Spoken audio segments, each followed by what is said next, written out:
Hello student. तो आज આપણે ધોરણ 12 ની અંદર યુનિટ 3 નો રીડ ટુ એટલે સ્ટ્રેસ કંટ્રોલ એક્સરસાઇઝ વિશે ભણીશું। રીડ 1 આપણે ભણી ચૂક્યા જે હતું મેનેજ યોર સ્ટ્રેસ।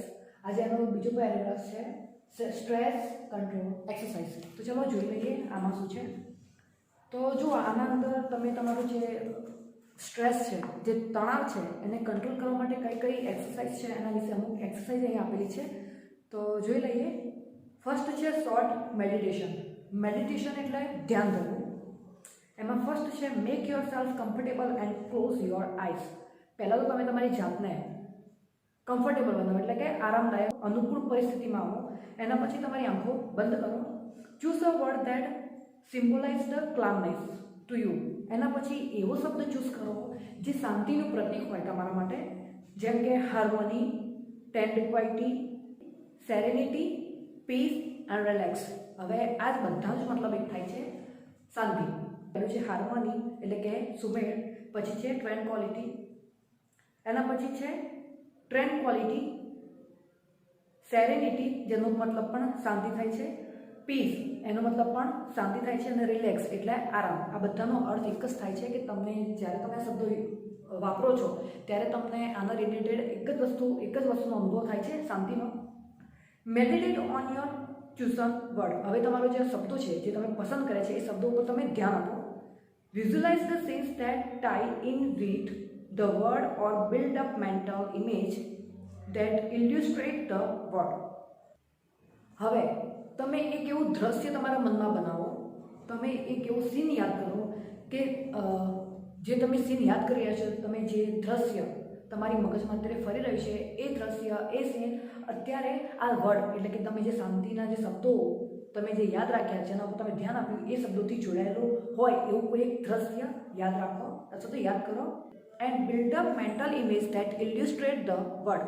અને એવો કોઈ તમારા મગજમાં એવું કોઈ પિક્ચર બનાવો, ઇમેજ બનાવો, ચિત્ર બનાવો કે જે આ શબ્દની કલ્પના હોય, આ શબ્દને લગતી કોઈ કલ્પના, એક શાંતિ તમને જ્યાં શાંતિ મળતી હોય અથવા તો જે વસ્તુ વિચારે તમને શાંતિ મળતી હોય એ વસ્તુ વિચારો, એક દ્રશ્ય ક્રિએટ કરો તમારા અંદર, એને લગતું ચિત્ર બનાવો જેથી કરીને તમારા મનને એ વસ્તુ વિચારીને અથવા એ દ્રશ્ય દેખીને એક શાંતિનો અહેસાસ થાય, તમે શાંતિનો અનુભવ કરો, એવી તમે એક કલ્પના કરો। You can also spend some time imagining. તમે તમારો થોડોક સમય ઇમેજિનિંગ એટલે કલ્પનાઓમાં પસાર કરો। What it would feel like if you experienced the harmony or tranquility inside yourself। અને જ્યારે તમે આ દ્રશ્યો, તમે જ્યારે આ કલ્પનાના અંદર તમારો સમય પસાર કરો છો ત્યારે તમને જે અનુભવ થાય છે એ અનુભવ તમારા અંદર શાંતિ એટલે કે એક આરામ એક રહે છે, તમને એવો અનુભવ થાય છે કે તમે અંદરથી હવે શાંત થઈ ચૂક્યા છો। Open your eyes again. અને જ્યારે તમને એવું લાગે કે બસ હવે આ દ્રશ્યો, આ ચિત્રો અને આ કલ્પના કરીને હવે મારું મન શાંત થઈ ગયું છે તો તમે તમારી આંખો ખોલી શકો છો। સેકન્ડ છે શોર્ટ મેડિટેશન 2। હવે બીજું તમારું ધ્યાન ધરવાનું છે, બીજું એક મેડિટેશન છે લઘુ ધ્યાન। શું છે એ? તો pick a material such a dress, fabric, a stone, a piece of wood or anything else. તમે કોઈ મટીરિયલ લો, એવું મટીરિયલ કે એ ડ્રેસ મટીરિયલ હોય, તમે જે કપડાં પહેરો છો ને એમાં ઘણા બધા આપણે જોઈએ તો ફેબ્રિક હોય છે, જેમ કે કોટન છે, સિલ્ક છે, એવું કોઈ પણ એક ડ્રેસ ફેબ્રિક લો। અ સ્ટોન, એક નાના સ્ટોન કહેવાય એવા સ્ટોન લો। અ પીસ ઓફ વુડ, લાકડાનો ટુકડો લો, ઓર એનીથિંગ એલ્સ, અને એના સિવાય તમને જે ગમે એ તમે લઈ શકો છો, ધેટ અપિયર્સ ટુ યુ, એ તમને ગમતા હોવા જોઈએ। વિથ યોર આઈઝ ક્લોઝડ, હવે તમે તમારી આંખો બંધ કરો। Explore the texture of this material, અને એક્સપ્લોર કરો મતલબ એવી તમને જે ગમતી હોય, તમને જે ગમતું એવું મટીરિયલ હોય એની શોધ કરો, એનું અન્વેષણ કરો, અને ટેક્સચર ઓફ ધીસ મટીરિયલ, અને એ મટીરિયલ તમે કંઈક વણાટ કરી રહ્યા છો, એના અંદર કંઈક ભરતગુંથણ કરી રહ્યા છો। Spend at least 2 minute doing this, અને આ બધું કરવામાં તમે તમારો 2 મિનિટનો સમય પસાર કરો તો તમને એક તમારું જે ધ્યાન હશે એ આ તરફ દોરેલું રહેશે। તમારું અત્યારે તમે શું કરી રહ્યા છો તો એક કપડો લઈ રહ્યા છો, એના અંદર તમે સ્ટોન લાકડાનો ટુકડો એ બધું કંઈક પણ તમને ગમતી હોય એ તમે મટીરિયલ લઈને તમે એને શું કરી રહ્યા છો તો એનું વણાટ કરી રહ્યા છો, એની શોધ કરી રહ્યા છો। આના કારણે તમારું શું થશે, તમારું માઇન્ડ બીજી તરફ ડાયવર્ટ થશે, એ વસ્તુમાં ડાયવર્ટ થશે, તમારું મન ત્યાં કોન્સન્ટ્રેટ કરશે અને તમારા મનમાં જે તણાવ છે જે વસ્તુને લઈને એ તણાવ ઓછો થઈ જશે। Give your brain oxygen heat. હવે તમે તમારા મગજને ઓક્સિજન આપો। Half the problem with Bing stressed and enable two concentrate properly. તમે જ્યારે તણાવમાં હો છો ત્યારે તમારી મેઇન પ્રોબ્લેમ, તમારી અડધી પ્રોબ્લેમ શું હોય છે કે તમે કોઈ પણ વસ્તુ ઉપર કોન્સન્ટ્રેટ નથી કરી શકતા પ્રોપરલી. એક સ્થગિત રીતે તમે એના ઉપર કોઈ પણ વસ્તુ ઉપર સારી રીતે કોન્સન્ટ્રેટ એટલે કે ધ્યાન આપી શકતા નથી. Is that you don't breathe deeply enough to supply your brain with sufficient oxygen. આના કારણે થાય છે શું કે તમારું ધ્યાન, તમારું મગજ એટલું બધું તણાવમાં હોય છે કે તમે કોઈક વસ્તુ ઉપર ધ્યાન કેન્દ્રિત નથી કરી શકતા, તમે પૂરતો શ્વાસ નથી લેતા. આના કારણે તમારા મગજના અંદર જેટલો ઓક્સિજન પહોંચવો જોઈતો હોય એટલો પહોંચતો નથી. વેન વી ગેટ સ્ટ્રેસ્ડ, જ્યારે આપણે તણાવમાં હોઈએ છીએ, we tend to hold our breath or only breathe in the shallow way. ત્યારે આપણે શું કરીએ છીએ કે શ્વાસ તો લઈએ છીએ પણ કાં તો એને ક્યાંક રોકી દઈએ છીએ, ક્યાં તો બહુ ઓછા પ્રમાણમાં આપણે લઈએ છીએ, બહુ થોડુંક લઈએ છીએ. બહુ તણાવમાં હોય તો તમે જોજો, તમે નોટિસ નહીં કર્યું હોય કદાચ, પણ તમે પૂરતો જેટલો શ્વાસ તમને તમારા શરીરને જેટલા શ્વાસની જરૂર છે તમે એટલો શ્વાસ તમારા શરીરને પૂરો પાડતા નથી, બહુ ઓછો શ્વાસ તમે લો છો. In order to depend your breathing and gate oxygen all the way up in to the brain again. તો હવે તમારે શું કરવાનું છે કે તમે બને એટલા ઊંડા શ્વાસ લો, ગેટ ઓક્સિજન, અને જેટલું બને એટલું વધારે ઓક્સિજન તમે તમારા શરીરની અંદર અને મગજ સુધી પહોંચાડો. Do the following exercise for 2 minute. અને આ જે એક્સરસાઇઝ છે એ તમે 2 મિનિટ સુધી કરી શકો છો. જેટલું શરીરને જરૂર છે એટલું ઓક્સિજન તમે તમારા શરીરને પૂરું પાડો. ધીરે ધીરે અને એકદમ ઊંડા શ્વાસ લો, જેથી કરીને તમારા મગજના અંદર જે સ્ટ્રેસ છે, જે તણાવ છે એ ઓછો થશે. Rub both your hands together for a moment a create energy. તમારે શું કરવાનું છે, તમારા બંને હાથો, તમારી જે બંને હથેળી છે એ બંને હાથ આમ ઘસવાના છે. આના કારણે શું થશે કે તમારા અંદર એક એનર્જી, ઉર્જા પેદા થશે. Place your palms one on top of the order on the area just below your naval. પછી તમારે તમારી હાથની જે હથેળીઓ છે એક ઉપર એક આમ રાખવાની છે. બ્રીથ કોન્શિયસલી ઇનટુ યોર બેલી. હવે તમારો જે હથેળી છે એ એક હથેળી ઉપર બીજી હથેળી આમ રાખવાની છે. તમારે બેસવાનું છે યોગાની સ્થિતિમાં, આપણે જેમ બેસીએ છીએ એમ, અને બેલી સુધી એટલે કે પેટ સુધી હાથને આમ રાખીને તમારે શ્વાસ લેવાનો છે. Breathe consciously into your belly making your palms rise every in beat. અને પછી ધીમે ધીમે આ સ્થિતિમાં બેસીને તમારે શ્વાસ લેવાનો છે. જેમ તમે શ્વાસ લેશો એમ તમારું આમ શરીર ઉપર નીચે થશે. તમારા હાથની, તમારા જે હથેળી છે એ પણ એ શ્વાસની સાથે સાથે ઉપર નીચે થોડીક હલશે. Breathing oxygen into your brain. અને તમે હવે એવી અનુભવ કરો કે તમે જે ઓક્સિજન લઈ રહ્યા છો તે તમારી મગજ સુધી પહોંચી રહ્યો છે, તમે પૂરતો ઓક્સિજન લઈ રહ્યા છો. હવે નેક્સ્ટ છે ધ ક્રાઉન પુલ. શું કરવાનું છે? ક્રાઉન પુલ એટલે, ક્રાઉન એટલે મુગટ કહીએ ને આપણે, ક્યાં પહેરીએ છીએ તો માથાની ઉપર. તો બસ એટલા ભાગને અહીંયા વાત થઈ રહી છે. તો એક ક્રાઉન પુલ, માથાનો ભાગને ખેંચો, એટલા ભાગને તમે ખેંચો. વેન વી બ્રીથ, જ્યારે તમે શ્વાસ લો છો, there is a microscopic movement of the cranial bone.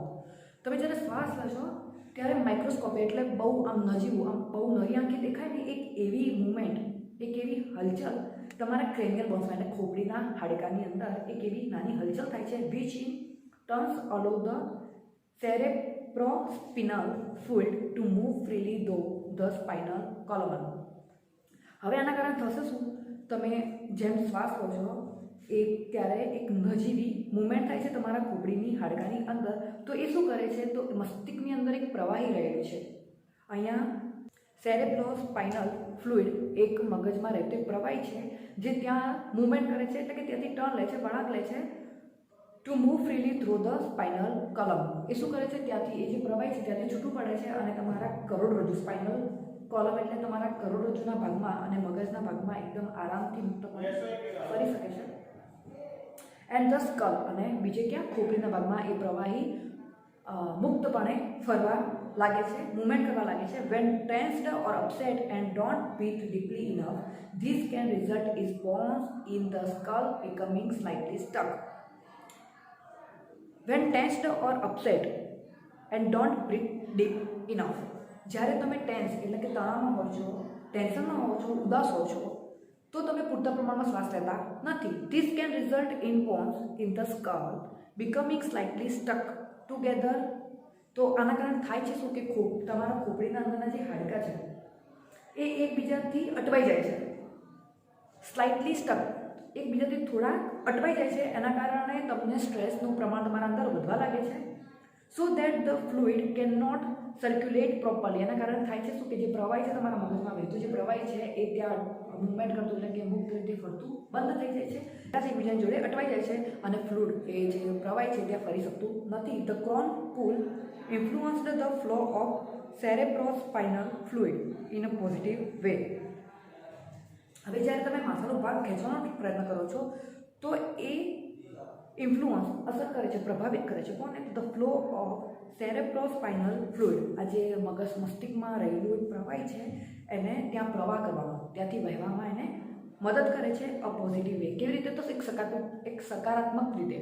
તમે જેમ આ પ્રવાહી તમારા મગજની અંદર કરોડરજ્જુના ભાગમાં અને ખોપરીના ભાગમાં ફરતું થાય છે તો તમને અંદરથી એક શાંતિનો અનુભવ થાય છે, એક પોઝિટિવ વે. તમને સકારાત્મક વિચારો આવે છે. ઇટ હેલ્પ્સ કામ યોર નર્વસ સિસ્ટમ. આના કારણે શું થાય છે તો તમારું જે નર્વસ સિસ્ટમ છે, તમારું જે ચેતાતંત્ર છે તેને શાંત કરવામાં મદદ કરે છે. And can also often take away a headache or stress induced stomach ache. અને પછી જેમાં પ્રવાહી વહેવાનું ચાલુ થાય છે તેમ તમારું જે મગજનો દુખાવો છે અને તણાવને કારણે તમને જે પેટમાં દુખાવો આવેલું છે એ બધામાં તમને રાહત થવાનું શરૂ થાય છે, મતલબ મટી જાય છે. તમે એમ કહેશો કે તણાવમાં માથું તો દુખે જ છે, ઓકે, પણ પેટમાં તો તમે ઘણીવાર જુઓ કે તમે શાંત રસ્તા ઉપર એકલા ચાલતા હોય, બિલકુલ અંધારું હોય, કોઈ આજુબાજુ હોતું નથી ને અચાનક તમને એવું કંઈક અજીબ વિચિત્ર અવાજ આવતો હોય અથવા તો તમારી પાછળ કોઈ એવું જનાવર આવી જાય છે તો તમે એકદમ ડરી જાઓ છો. એના કારણે તમારા ધબકારા વધી જાય છે, તમને ગભરામણ થઈ જાય છે અને તમને પેટમાં દુખવાઈ જાય છે. તો જો તણાવના કારણે તમને આવી રીતે પેટમાં દુખવાયું હોય તો એ વસ્તુના અંદર આ ક્રાઉન પુલથી રાહત થાય છે, દુખાવો તમને મટી જાય છે. As well as helping your think clearly. અને તમે સ્પષ્ટ રીતે વિચારી શકો છો. Place both of your hands with your fingers like comb on top of your head. હવે તમારે શું કરવાના છે? તમારા બંને હાથ છે એને તમે કાંસકો હોય ને એવી રીતે આમ એકબીજાની અંદર પરોવી લો. આ તમે હાથને એકબીજાની અંદર પરોવ્યો પછી એ હાથને ક્યાં મૂકવાનો છે? તો તમારી સ્કેલની ઉપર, એટલે કે સ્કેલ એટલે કે તમારા જ્યાં તમારા વાળ છે, વાળની શરૂઆત છે ત્યાં તમારી નાની આંગળી ટચ કરે એવી રીતે તમે એના ઉપર આમ મૂકો.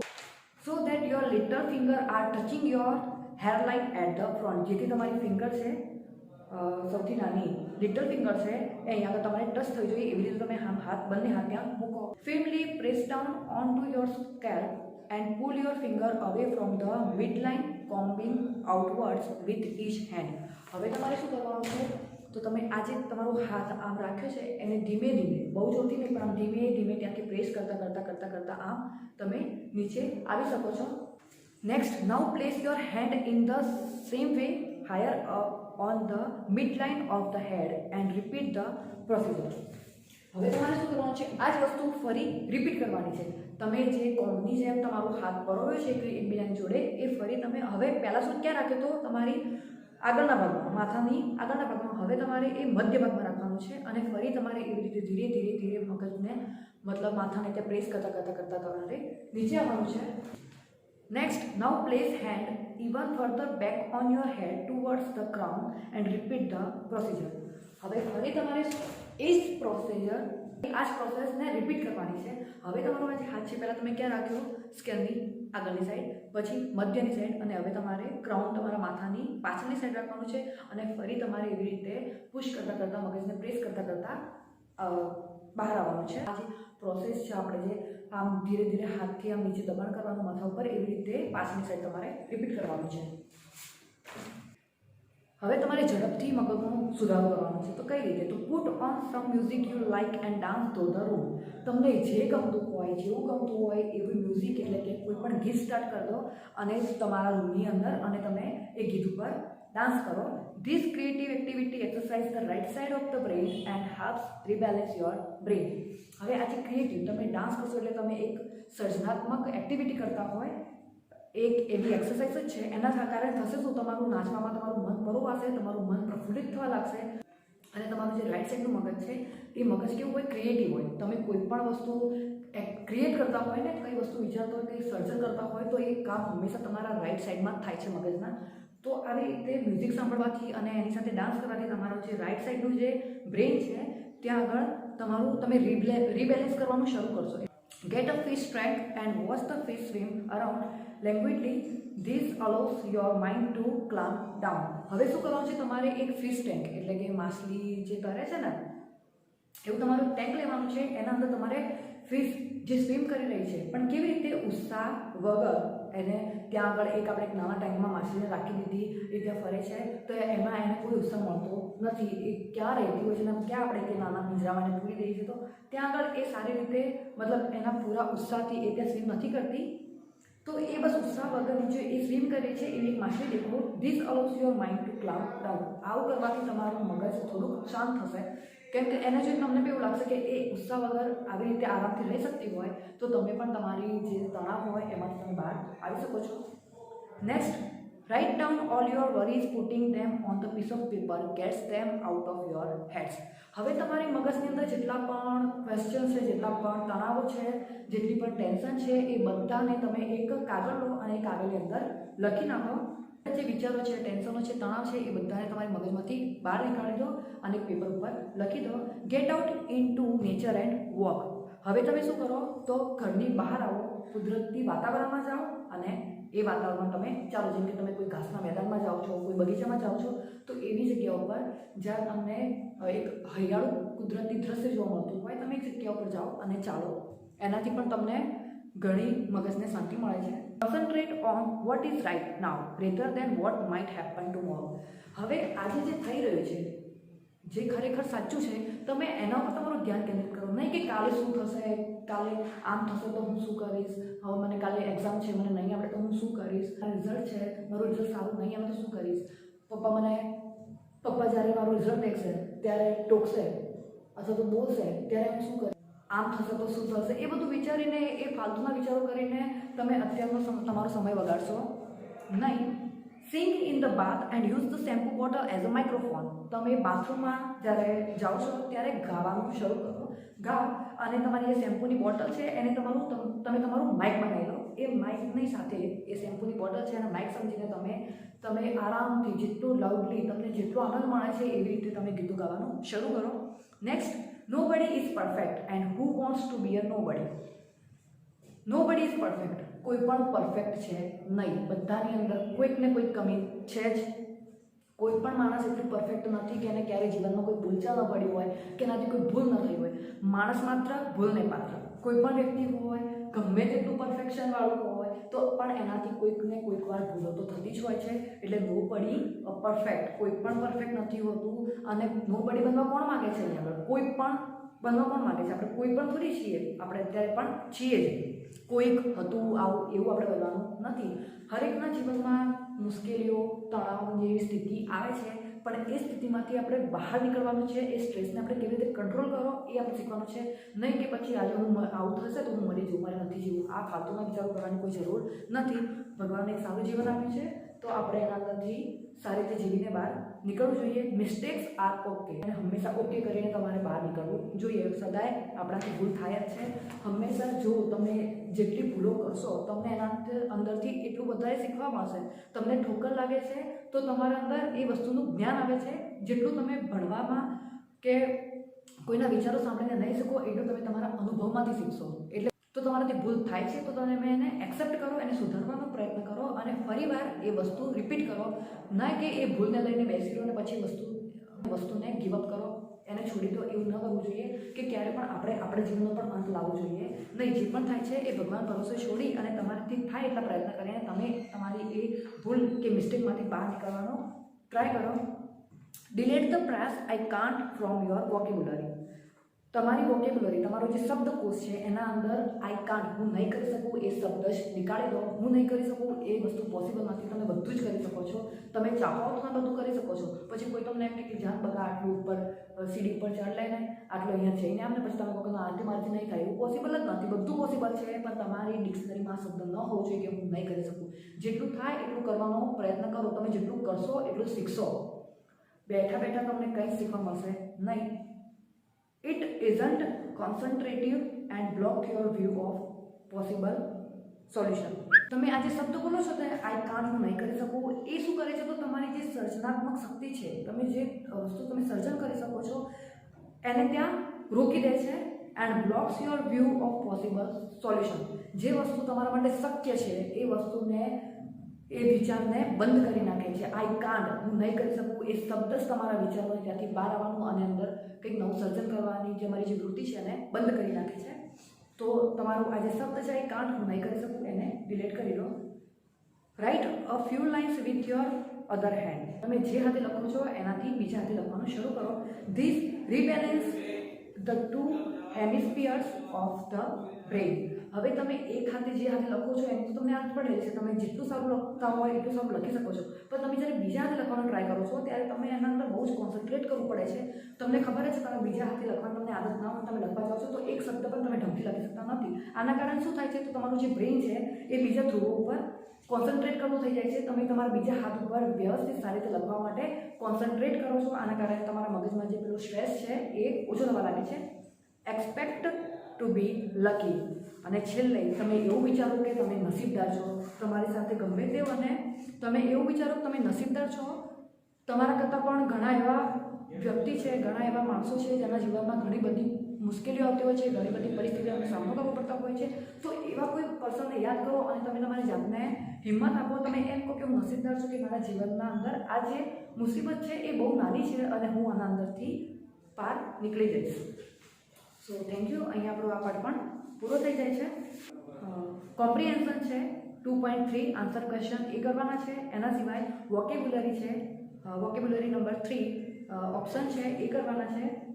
બસ આટલું કરી દેશો. Thank you.